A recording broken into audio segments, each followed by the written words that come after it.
By the time the longed-for heir, Charles Spencer, was born in May 1964, the marriage was beyond repair. Johnny, as long as his irascible, eccentric father lived, had virtually no role to play beyond gentlemanly farming, cricket, and shooting. Essentially a weak man, he resented the intellectual and financial dominance of Frances. There were rows, sometimes, it is said, descending into violence. Frances was bored with her husband and her life in staid, enclosed, predictable Norfolk society. She was only 28 and wanted to spread her wings. The inevitable happened. She fell in love with another man, Peter Shand Kidd, whom she had met at a London dinner party in 1966. They met again on a joint skiing holiday with their respective spouses in early 1967.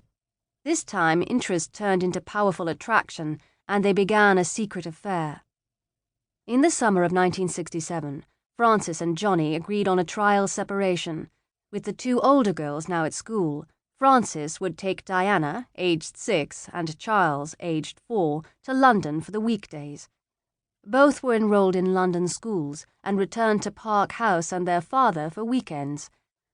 The family were reunited at half-term in October and again for Christmas. By then, the thought of continuing with life at Park House had become intolerable for Frances. She was headstrong, a character trait that Diana would inherit, and at Christmas 1967, she confronted Johnny with a request for a divorce. An affair, however, was one thing, divorce quite another. It was a tradition in English upper-class families at the time that everything should be done to keep the family together and to avoid the scandal and humiliation which the request for a divorce by the wife would involve. Johnny was not merely hurt but bitterly angry, determined that Frances should be punished and seen to be so.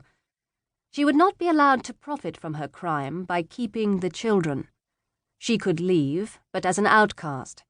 He declared that the children would be sent to school in King's Lynn, that they would stay with him and not return to London. In the subsequent custody case, Ruth Fermoy took her son-in-law's side and gave evidence against her own daughter. The deep-seated reason for this apparently cruel action seems to have been a combination of shock at her daughter's behaviour and extreme snobbishness manifested in her determination to take the Spencer side. It was the name and the shame, a Spencer relation who knew Ruth well said. When I asked her why she did that, a friend said, she said it was because Charles must be brought up at Althorp. She had a very ruthless streak. It was the most extraordinary thing to do. It split her family. Ruth's funeral was one of the saddest and creepiest I have ever been to. We sat on one side of the church with Charles and Diana, who had separated, I think, but came together for the day, and on the other side of the aisle was the Fermoy family. And there was Frances, and they didn't talk to each other. Husbands and cousins who were all not talking to her. It was the most terrible thing. Ruth, she said in a phrase which was to become a litany in court circles later on, blamed the bad Fermoy blood for Frances's behaviour. I remember Ruth saying that the trouble was her husband's family. They are what you call bolters. They were all American bolters, a very unfortunate gene.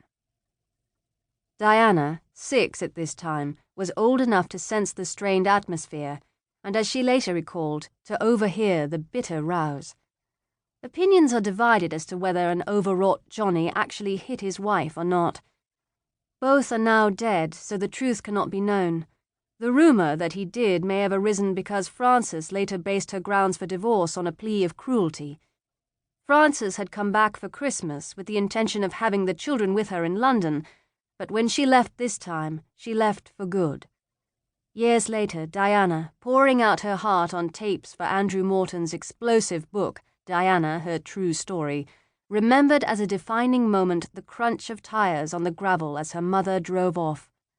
"I'll be back," Frances told her, but she never did return to Park House.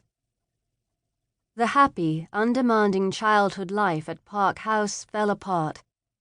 Diana saw her father unhappy and withdrawn, couldn't understand why her mother was no longer there, heard her little brother Charles sobbing for his mother in the night.